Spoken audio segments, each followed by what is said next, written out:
Hi there guys, and welcome to Dinos Vault once again. This is basically going to be a video where I talk about the updates or upgrades for the Duke and RC 2016 model lineup from KTM here in India.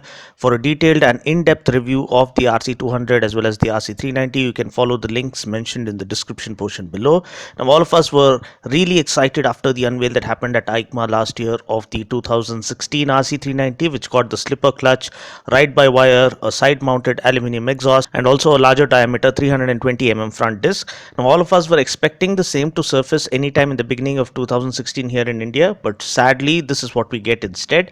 This is the 2016 RC390, and as you can see, there is nothing new as far as the exterior design is concerned, and we don't get that side mounted exhaust either. Now looking at what's new with the 2016 model, first and foremost, as you can see clearly, the headlamp on off switch is missing here on the handlebar where it is usually found, which means when you turn on the ignition as such, the LED pilot lamps are turned on, and then when you start the bike, the headlamp is on by default.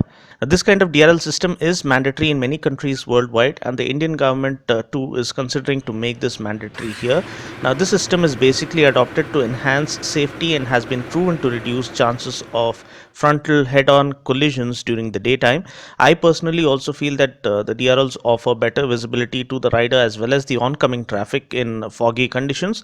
Now the good thing here is that only one of the twin projectors is turned on by default. The other one comes on only when we hit the high beam switch. So thankfully the high beam low beam switch is still present, so setting the light on low beam shouldn't cause any glare issues to the oncoming traffic. Secondly, the most important update is the inclusion of the slipper clutch function.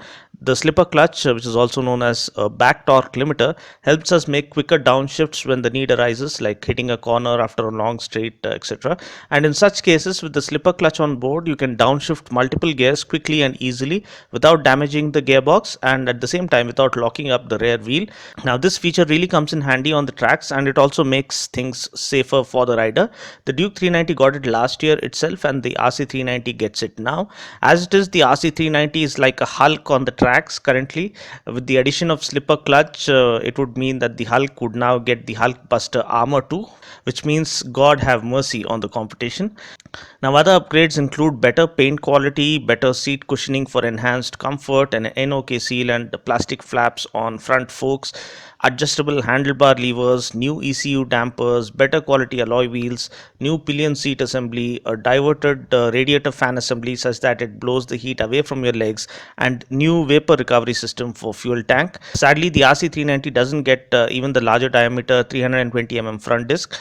Now taking a look at the Duke 200, again I'm only going to talk about the updates or upgrades that the 2016 model gets in this video. For a detailed and in-depth review of the Duke 200 as well as the Duke 390, you can follow the links mentioned in the description portion below.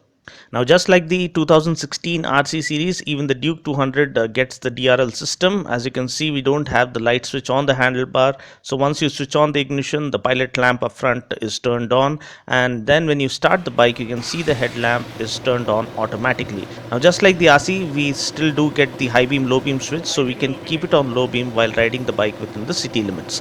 Another important upgrade for the 2016 Duke 200 is that it now gets a larger diameter 300 front disc as opposed to the 280 one it used to get earlier.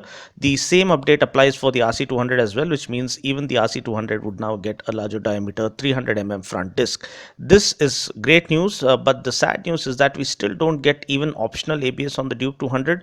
As a bike enthusiast, I request KTM to include it as an option if feasible, because the Duke 200 has become kind of a youth icon these days, and having optional ABS would make the bike all the more safer. Finally, both the Duke 200 and the RC200 do get new tread pattern MRF tires to offer better grip levels. Also, the good news is that these upgraded models are available without any significant price hike, so that's great. So that's pretty much it for now. I just hope this video was useful. Until next time, this is Dino saying ciao, take care, God bless, and ride safe.